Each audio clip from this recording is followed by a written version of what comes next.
Or parang, kasi may mga ganun na parang, ito ko eh, parang tanggapin mo ako, may ganun eh. Hindi ako dun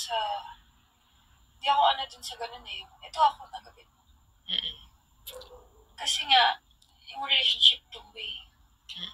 Kung kausap kita lang, kausapin kita na maayos na. Kasi ganito yun yung nararamdaman sa'yo ng parents mo. Ano ba? Parents mo ba? Oo, kunyari parents mo, ganun. Yun, syempre, on your end din, kung dapat may effort ka din na parang makisama or, di ba? Baguhin mo yung... Hindi mo pwede sabihin, yun siya hindi nga maganda. Parang kung mahal mo din ako, respect mo din yung parents. Gagawa ka din ng effort.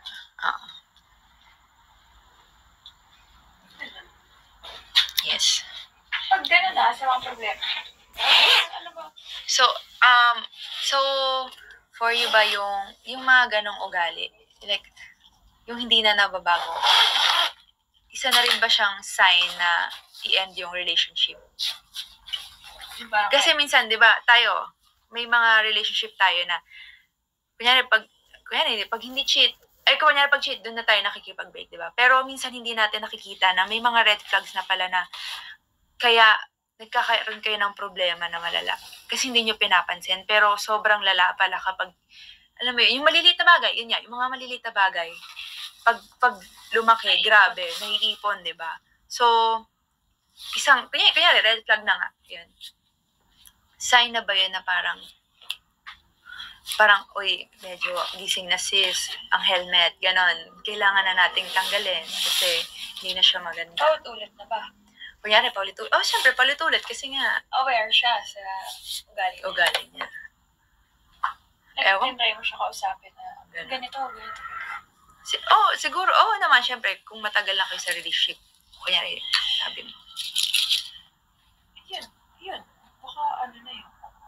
Wake up call, gano'n. Oo, paulit-ulit. Hindi na Mahirap siguro, pwede mo na dito. Yun yan. Siguro, guys, pag paulit-ulit din. Diba? 4% na lang ako, guys. Okay lang ba?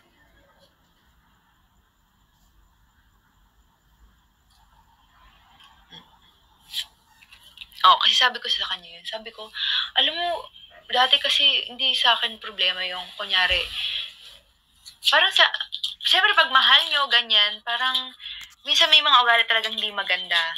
Ganon. So, parang ako hindi ko binibig deal. Parang lagi kong inaano na, ay baka magbago or baka maging maayos, ganyan-ganyan. Pero habang tumatagal pala, mas lumalala.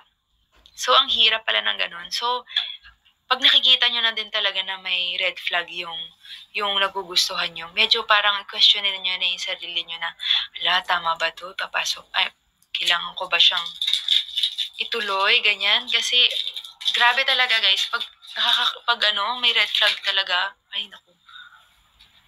Alam mo, normal naman sa tao yung may mga lahat naman may pangit na ugali. Pero ang malala lang guys, yung hindi na nagiging okay para sa inyong dalawa. 'Di ba? Yung parang laging ikaw na lang. Yung parang, yun nga, yung like sinasabi ko, ganito ko anong gagawin mo? Yung ganon.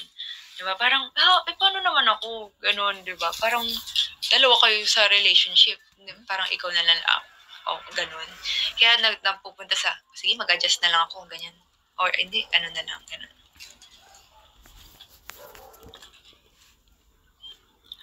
Yung red flag na malala, guys, hindi yung parang kunyari, kunyari hindi lang siya marunong maligo, gano'n. Huwag naman yung gano'n. Kasi kayo naman yung baguhin. Pero kunyari yung talaga, yung may ugali na parang medyo, yun na talaga siya. Tapos hindi niya na binabago talaga. So, yun na yun. Yun yung, makikita nyo naman. Siyempre, kaya kinikilala nyo rin naman, diba?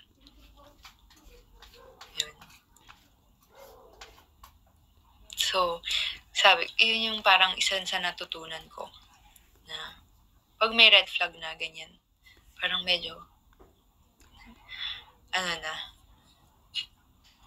ang helmet. Helmet talaga. Bakit? Alam mo, dati hindi ko nagigets yun. Yung helmet. Ngayon, nagets ko na siya.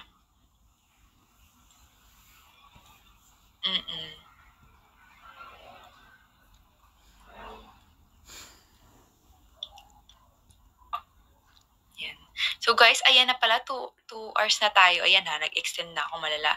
So, 3% na lang ako guys. So, bukas na lang natin ituloy ang Ella DJ. Kasi late kayo magtanong, nakakainis kayo eh. Ayan. Pero 5 p.m. ulit tomorrow, okay? And may a-announce din ako tomorrow, kaya kita-kita tayo, okay? By the way, bago tayo mag-bye, thank you so much.